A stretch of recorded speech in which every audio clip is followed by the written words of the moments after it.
News first ಆಯೋಜಿಸ್ತಾ ಇರುವ ಕರ್ನಾಟಕದ ಅತಿ ದೊಡ್ಡ ಇವಿ ಎಕ್ಸ್ಪೋ.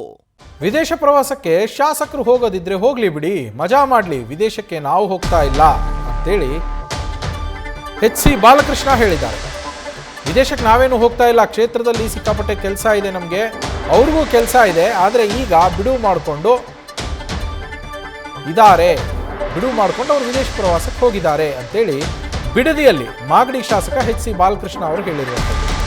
ನಾನು ಕೂಡ 15 ದಿನ ಆಸ್ಟ್ರೇಲಿಯಾಕ್ಕೆ ಹೋಗಿದ್ದೆ, ಅವರೆಲ್ಲರೂ ಸ್ನೇಹಿತರು ವಿದೇಶ ಪ್ರವಾಸಕ್ಕೆ ಹೋಗಿದ್ದಾರೆ, ನಮ್ಮನ್ನ ಕರೆದಿಲ್ಲ. ನಮ್ಮದೇ ಒಂದು ಟೀಮ್, ಅವ್ರದೇ ಒಂದು ಟೀಮ್, 100 ಜನ ಹೋಗ್ತಿದ್ದಾರಾ? ಅವ್ರು ಯಾರೋ 15 ಜನ ಹೋಗ್ತಿದ್ದಾರೆ. ಬಿಡದಿಯಲ್ಲಿ ಮಾಗಡಿ ಶಾಸಕ HC ಬಾಲಕೃಷ್ಣ ಹೇಳಿರುವಂತಹ ಮಾತು ಇದು. ಅವ್ರೇನು 100 ಜನ ಹೋಗ್ತಿದ್ದಾರಾ? ಯಾರೋ ಒಂದು 15 ಜನ ಹೋಗ್ತಿದ್ದಾರೆ, ಹೋಗ್ಲಿ ಬಿಡಿ, ನಮ್ದೊಂದು ಟೀಮ್ ಇದೆ, ಅವ್ರದ್ದೊಂದು ಟೀಮ್ ಇದೆ, ನಾವು ಕೂಡ ಹೋಗಿ ಬಂದಿದ್ವಿ ಆಸ್ಟ್ರೇಲಿಯಾಕ್ಕೆ, 15 ದಿವಸ ಹೋಗಿ ಬರಲಿ, ಮಜಾ ಮಾಡ್ಕೊಂಡಿರಲಿ ಅಂತ ಹೇಳಿದ್ದಾರೆ. ನಾವು ಹೋಯ್ತಲ್ಲಪ್ಪ, ನಮ್ ಕೆಲಸ ಜಾಸ್ತಿ ಇದೆ, ಕಾಂಟ್ಯಾಕ್ಟ್ ಇಲ್ಲ, ನಾವು ಹೋಯ್ತಲ್ಲ. ಅವ್ರಿಗೂ ಐತೆ, ಸ್ವಲ್ಪ ಬಿಡು ಮಾಡ್ಕೊಂಡವ್ರೆ. ನಾನು 15 ದಿವಸ ಹೋಗಿರ್ಲಿಲ್ವಾ ಇದಕ್ಕೆ ಆಸ್ಟ್ರೇಲಿಯಾಗೆ, ಹಂಗ ಅವ್ರು ಈಗ ಹೋಗವ್ರೆ. ಅವ್ರವ್ರ ಸ್ನೇಹಿತರು ಕಂಡ್ರಿ, ಲೈಕ್ ಮೈಂಡೆಡ್ಸು, ಕಾಮನ್ ಫ್ರೆಂಡ್ಸ್ ಎಲ್ಲ ಹೋಗಿದ್ದಾರೆ.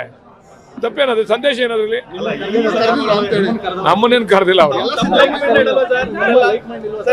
ನಾವು ನಮ್ದೇ ಒಂದು ಟೀಮ್ ಬೇರೆ, ಅವ್ರದೇ ಟೀಮ್ ಬೇರೆ. ಬಣ ಅಲ್ಲ ರೀ, ಈಗ ಅವ್ರು ಕೆಲವ್ರು ಏಜ್ ಗ್ರೂಪ್ ಅವ್ರು ಹೋಗವ್ರೆ, ನಾವು ಸಣ್ಣ ಏಜ್ ಗ್ರೂಪ್ ಅವರು. ನಮ್ಮನ್ನೇ ಆಗ್ರಿ ಕರಿಬೇಕು, ಅವ್ರು ಸ್ವಂತ ದುಡ್ಡಲ್ಲಿ ಹೋಗೋದಕ್ಕೆ ಏನ್ ಎಲ್ಲರೂ ಕರ್ಕೊಂಡು ಹೋಗ್ತಾರನ್ರಿ? ಏನ್ರಿ ಅವ್ರು ಟೂರ್ ಹೋಗೋದು ಏನ್ ಸಂದೇಶ ಕೊಡ್ತದ್ರಿ?